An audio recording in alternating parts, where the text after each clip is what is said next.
یہ 1483 کا سال تھا جب فرغانہ کی وادی میں ایک ایسا لڑکا پیدا ہوا جس کی قسمت میں تاج بھی تھا اور تلوار بھی۔ یہ تھا ظہیر الدین محمد بابر۔ صرف 12 سال کی عمر میں باپ کا سایہ اٹھا اور بچہ بادشاہ بن گیا۔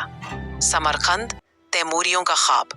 بابر نے کئی بار جیتا، کئی بار کھویا، مگر ہر شکست اس کے عزم کو اور سخت کر جاتی۔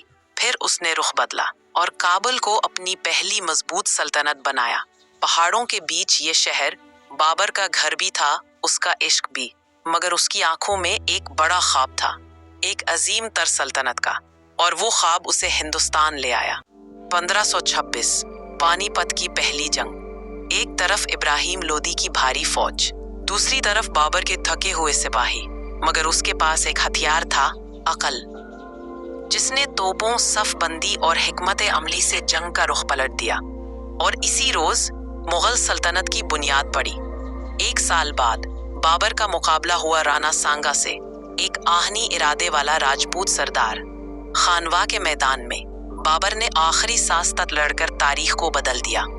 بابر صرف فاتح نہیں تھا، وہ شاعر بھی تھا، مصنف بھی، درد مند دل کا انسان بھی۔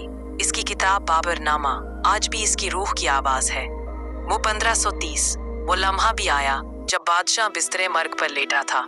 کہتے ہیں اس نے اپنے بیٹے ہمایوں کی زندگی کے لیے اپنی جان کی دعا مانگی، اور شاید دعا قبول ہوئی، کیونکہ کچھ ہی دنوں بعد بابر اس دنیا سے رخصت ہو گیا۔ مگر اس کا نام، اس کی ہمت اور اس کی قائم کی ہوئی سلطنت صدیوں تک زندہ رہی۔ یہ تھا بابر،